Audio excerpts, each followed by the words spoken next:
തുടക്കം മുതൽ വ്യത്യസ്തമായ നിലപാടുകളാണ് ബിജെപി സ്വീകരിച്ചത്. എന്ത് ചെയ്തിട്ടായാലും വേണ്ടിയില്ല, ജനങ്ങളെ കയ്യിലെടുത്തേ തീരൂ എന്ന നിലപാടായിരുന്നു ഓരോന്നും കാണിച്ചു കൂട്ടിയത്. അതുപോലെ ഒന്നായിരുന്നു ശബരിമലയിലെ പ്രതിഷേധവും സമരവുമെല്ലാം. ശബരിമല സമരത്തിൽ നിന്നും അപ്രതീക്ഷിതമായി പിന്മാറിയ തീരുമാനത്തെ ചൊല്ലി ബിജെപിയിൽ ലഹളയാണെന്നാണ് പലരും പറയുന്നത്. ദേശീയ അധ്യക്ഷൻ അമിത്ഷായുടെ പിന്തുണയോടെ ആരംഭിച്ച പ്രതിഷേധം പാതിവഴിയിൽ ഉപേക്ഷിച്ചതിന് മാനക്കേടുണ്ടാക്കിയെന്നും സെക്രട്ടേറിയറ്റ് നടക്കിൽ സമരം നടത്തിയാൽ അത് രാഷ്ട്രീയപരമാകുമെന്നും പൊതുസമൂഹത്തിന്റെ പിന്തുണ ലഭിക്കില്ലെന്നുമാണ് പാർട്ടിയിലെ ഒരു വിലയിരുത്തൽ. മാത്രമല്ല, മണ്ഡലകാലം ആരംഭിച്ച് ആഴ്ചകൾ കഴിയുന്നതിന് മുമ്പേ സമരം നിയമസഭയ്ക്ക് മുന്നിലേക്ക് മാറ്റിയത് ബിജെപി സംസ്ഥാന അധ്യക്ഷൻ PS ശ്രീധരൻപിള്ളയുടെ പിടിവാശി മൂലമാണെന്ന ആരോപണവുമുണ്ട്. ഇതുവരെ ലഭിച്ച വിശ്വാസികളുടെയും ഭക്തരുടെയും പിന്തുണ ഇതോടെ നഷ്ടമായെന്നാണ് പാർട്ടിയുടെ ഒരു വിഭാഗം ആരോപിക്കുന്നത്.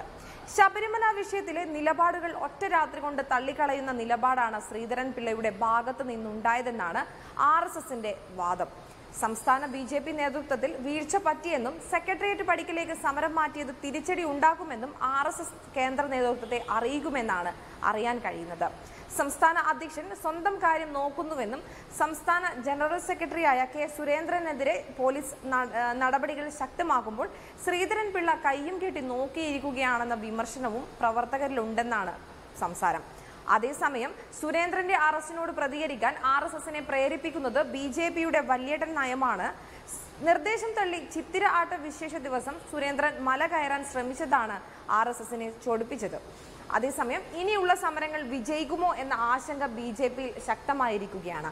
ശബരിമല വിഷയത്തിൽ ഹൈക്കോടതി നടത്തിയ പരാമർശങ്ങളും യുവതീ പ്രവേശനത്തിനെതിരെയല്ല കമ്മ്യൂണിസത്തിനെതിരെയാണ് സമരമെന്ന സംസ്ഥാന അധ്യക്ഷന്റെ വാക്കുകളും പൊതുസമൂഹത്തിൽ ചർച്ചയായതാണ് BJPയിൽ ഇപ്പോൾ ആശങ്കയുണ്ടാക്കിയിരിക്കുന്നത്.